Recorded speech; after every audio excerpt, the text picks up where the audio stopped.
Halo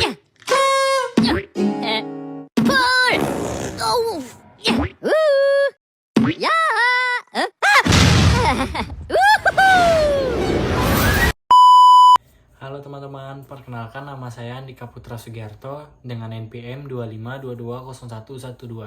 Saya dari Fakultas Kesehatan, Prodi Keperawatan, Universitas Jenderal Ahmad Yani Yogyakarta. Di sini saya akan menggambar sel rickettsia dan sel protozoa, dan saya juga akan menjelaskan siklus hidup sel rickettsia dan sikel rickettsia, sel rickettsia-nya dan sel protozoa.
Baik, di sini saya akan menjelaskan sel protozoa, yaitu amoeba.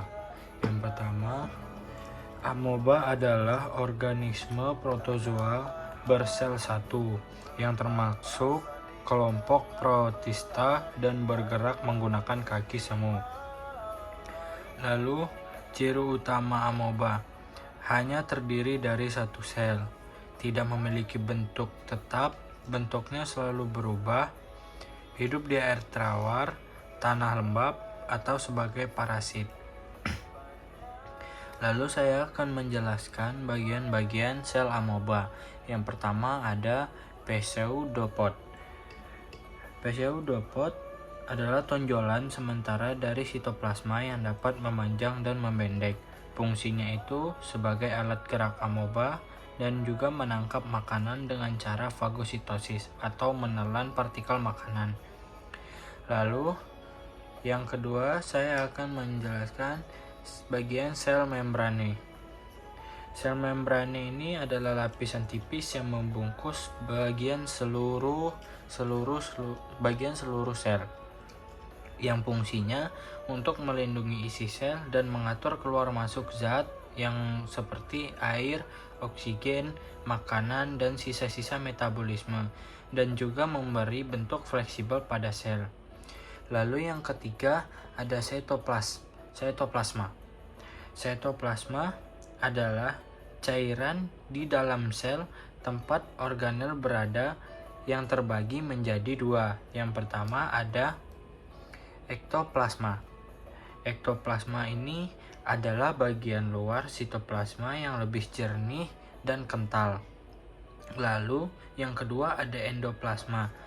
Endoplasma adalah bagian dalam sitoplasma yang lebih cair dan bergranula, yang fungsinya itu berbeda-beda. Yang fungsi ektoplasma yaitu membantu pembentukan pseudopodia dan menjaga untuk bentuk sementara sel. Lalu fungsinya endoplasma tempat aktivitas metabolisme dan mengandung organel sel. Lalu yang keempat ada nukleus.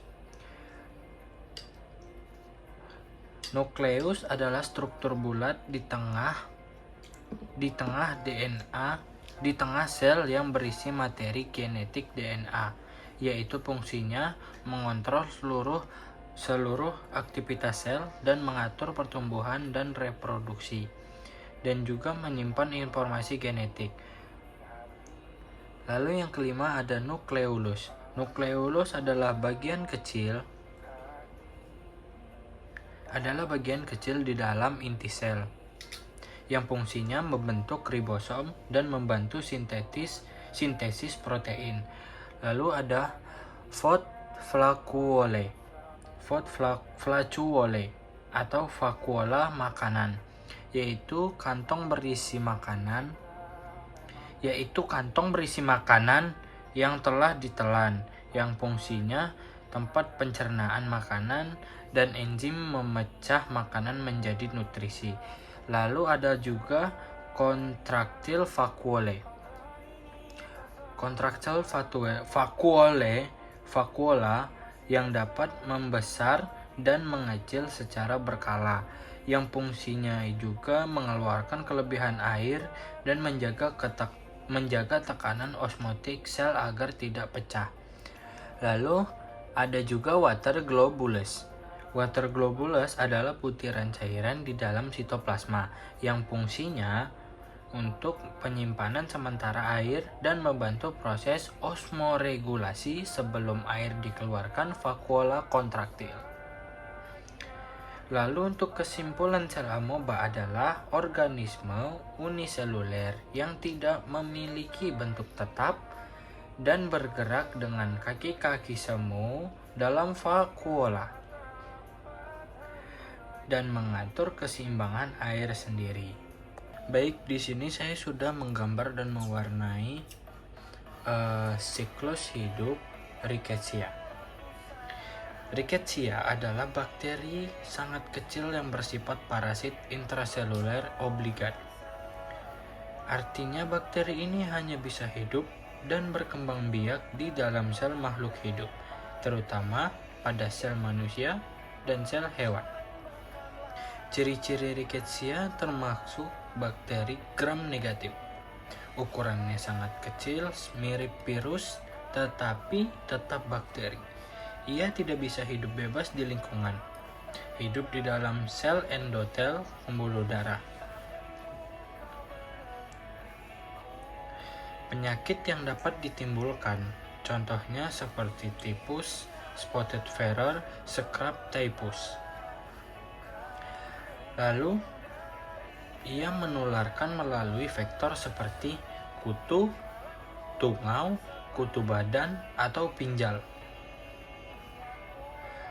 Lalu di sini saya akan menjelaskan siklus-siklus hidupnya. Yang pertama ada uninfected ticks. Uninfected tick atau kutu tidak terinfeksi. Yang pertama, kutu awalnya belum membawa bakteri Rickettsia. Mereka menggigit hewan, biasanya tikus, rodent. Lalu yang kedua, infected rodents. Hewan pengarat terinfeksi. Tikus atau rodent menjadi reservoir tempat hidup bakteri. Rickettsia berkembang dalam tubuh hewan. Saat kutu menghisap darahnya, bakteri masuk ke tubuh kutu. Lalu ada infected larval tick atau larva kutu terinfeksi. Larva kutu membawa Rickettsia setelah makan darah hewan sakit. Bakteri tetap hidup di dalam tubuh kutu. Lalu ada trick mold, transstadial maintenance. Artinya saat kutu berubah tahap.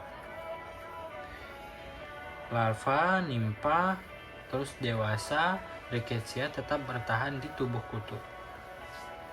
Lalu ada infected nymphal tick atau nimpa terinfeksi yang tahap remaja kutu atau masih mampu menularkan bakteri saat menggigit hewan lain. Lalu ada infected female adult tick atau kutu dewasa betina yang terinfeksi. Kutu dewasa mengandung Rickettsia, bisa menggigit manusia dan menularkan penyakit. Lalu ada transovarial transmission, yaitu penularan melalui telur, yang awalnya dari kutu betina dewasa yang sudah terinfeksi menularkan melalui telur. Melalui telur, kutu betina menurunkan bakteri ke telurnya, lalu telur sudah terinfeksi sejak lahir. Lalu infected cage atau telur yang terinfeksi. Telur menetas menjadi larva yang sudah membawa Rickettsia.